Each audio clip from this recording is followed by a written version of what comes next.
Behind me here is the widest monitor I have ever gamed on, and this is AOC's AGON 49-inch 120Hz 5K gaming monitor. Now the resolution is 5120 pixels wide by 1440 high, essentially making it two 27-inch curved monitors with 1800R curvature stuck together with no bezel.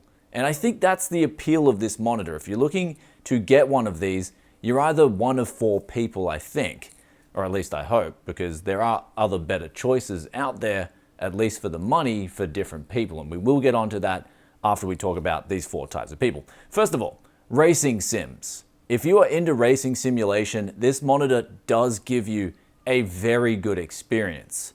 The second type of person would be someone who wants two monitors but hates bezels in between. The third type of person would be someone who loves extended timelines in music production or editing videos, for example. Then the last type would be World of Warcraft players, and they seem to love everything. Though those pros aren't without cons, and that's one of the things, if you've come to this video, you probably want to know what are the downsides to something like this, especially versus competition and the price tag, which this monitor currently comes in at around $1,000 US, and in Australia it's going to come in at around 1,600 Aussie dollars. And of course, there's the other option out there that's coming into stock, and that's Samsung's G9, which now has the updated model, has 240 Hz, better response times, but it does cost more. Though the pros of this massive monitor don't come without cons. So let's go into all the negatives on this thing before we give you guys a recommendation.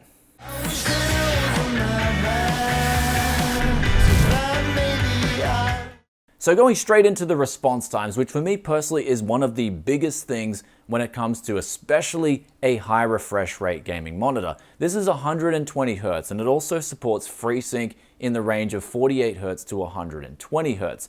Now the response times here, they are at best 7 to 8 milliseconds. This is on the highest overdrive setting, where they have 5 different settings here ranging from off to weak to medium to strong and to boost. I would personally leave it on boost, even though you may get some overshooting and purple fringing. I found on this monitor, especially when I was gaming on it on these settings, it wasn't distracting. And this is one of the most important things about gaming monitors and recommending settings to you guys, because I have had people come into the comments section and say person X recommended these settings on this particular monitor, whereas I've recommended different settings. And what it all comes down to is simply use the UFO tester. I'll put the link in the description below.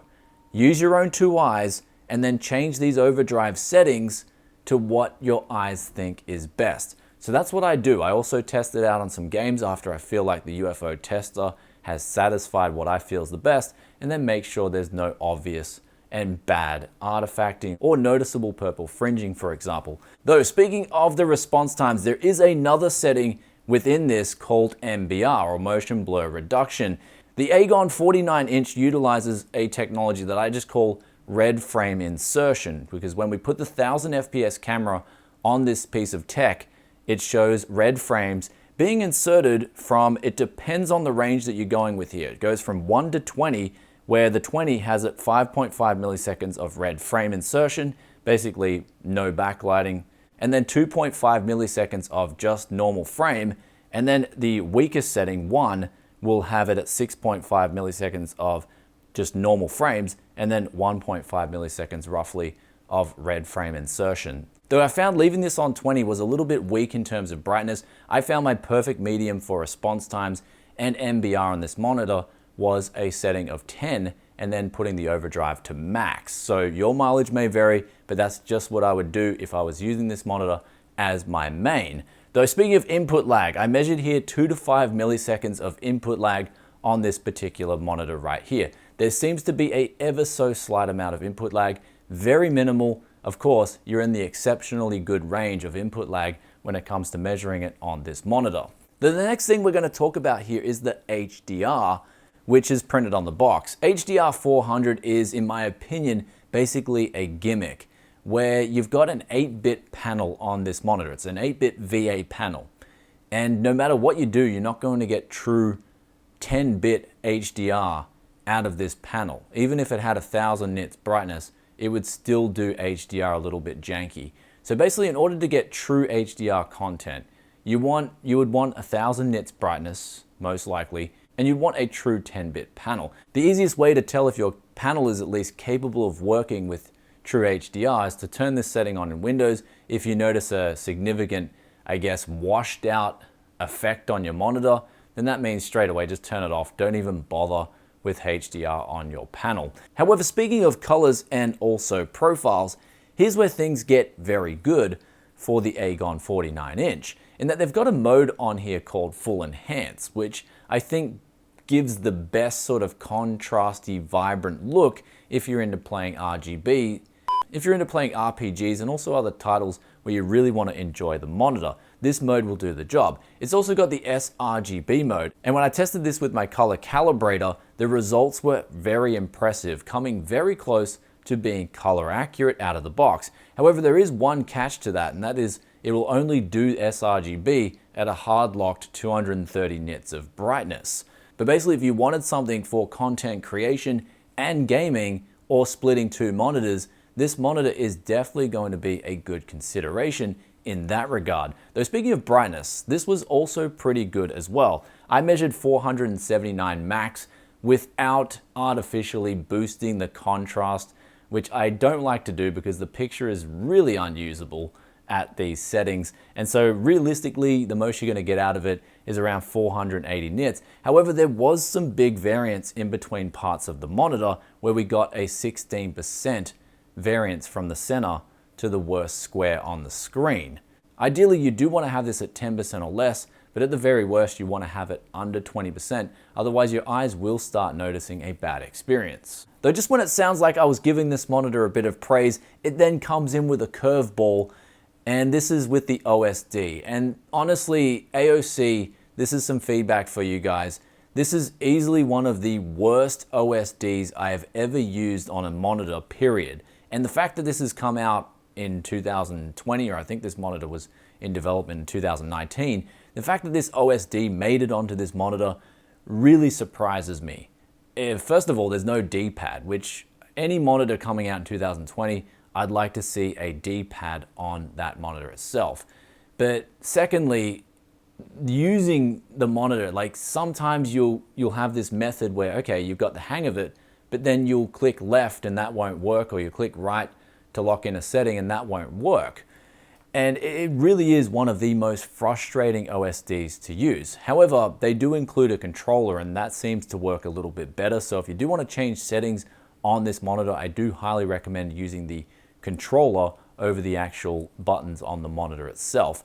Though there are some extra options in the monitor itself. There's volume control, which the speakers are really nothing to write home about. I would recommend either getting a different set of speakers if you're serious about audio, or a decent set of headphones. These are okay for just typical Skype calls and whatnot, but if you want to enjoy sound, definitely get something else.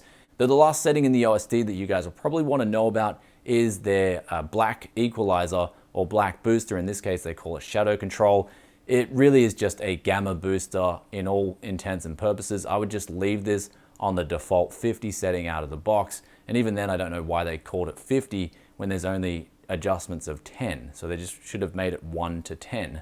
Anyhow, that aside, going over the physical attributes of this monitor, in that you can adjust it 130 millimeters vertically up and down. You can also tilt adjust it and horizontal swivel. And honestly, if you want to try put this thing in a vertical position, this stand won't support it, and you would be one of the craziest people out there if you try to do that. But for some reason, part of me wants to do this, and then perhaps you'd be called like a surfboard gamer. The monitor is VESA mountable, though you will need a stand with a bracket that's smaller than 120 millimeters in a square format. Otherwise, you will need longer screws to accommodate that. Then for inputs and outputs, we've got 2 HDMI in, 2 DisplayPort in, and also a USB Type-C. And you can also use this as a USB hub. There was no visible cross-hatching when I pulled up an orange background, and also blacklight bleed is very well under control. I really didn't notice any problems when I was using this monitor. And the last thing is it does have a semi-matte coating. And with all that aside, now comes a recommendation for this 32:9 right here. And who is it for? That is the biggest question, because this is certainly not for everyone. In fact, I think it's only for a very small amount of people, because once you start going into the premium range, you've now got very, very serious contenders. For me personally, I'm using OLED 4K 120 Hz. That's me. If you are in the market for this, you're probably most going to want it for the ultra-wide racing sim experience, or you don't like bezels in between using two monitors. I feel like that's where this thing excels, but even then, there are downsides to something like this. If you watch the whole review, you'll know response times are really far from the best, especially for a monitor coming in with this price tag, where the two strongest overdrive settings were the only settings I would use this thing on, and even then I'd have the motion blur reduction on, which cancels out the Freesync and the G-Sync, or the adaptive sync. And so if you don't have it on the strongest response time settings, you're going to get what's called double frame overlay, in that one frame is going to transition into the other, and it doesn't look good. It's not a good looking experience, especially if you're paying this kind of money. So I would like to see the response times improved. Though that being said, if you're playing racing sims or you're playing games that can utilize that full 32:9, then it is a gorgeous experience. Another thing is too, the OSD, that frustrated me. I don't know if it's going to frustrate you, but once you've set your monitor up the way you like it, I guess it's like a good thing. You're like, hey, I won't have to come back to that OSD ever again. But if you're using the OSD constantly and changing between 32:9, for example, and two 16:9 monitors, this OSD will annoy you. Anyway guys, that's it for today's review. All the pros and cons have been laid out on the table, and ultimately when it comes to a purchasing decision, do the pros outweigh the cons, or do the cons outweigh the pros? That's always your decision to make, or at least it should be. And in my case, for instance, I'm using 4K OLED 120 Hz, as I said before, and although that's only 16:9, it is 4K, so I use that for video editing, but it is 120 Hz and it does have better response times. This, however, is great for that person who wants that ultra wide experience, though it does have those negatives. But with that aside, if you still want to go ahead and get one, then I'll put some links in the description below for you guys. And we've got the question of the day here, which comes from Inky Steve, and they ask, why is the windshield on the wrong side of your mic? And this was actually the most common asked question in the previous video yesterday. And for me personally, the answer is justified just from the comments alone, where in the previous video before that, I was using this microphone and people commented on how hideous it looked. So I decided to cover up the microphone, so to speak, so people wouldn't comment on how hideous it looked. And I guess that worked. I didn't get one comment in the previous video about how bad looking the microphone was.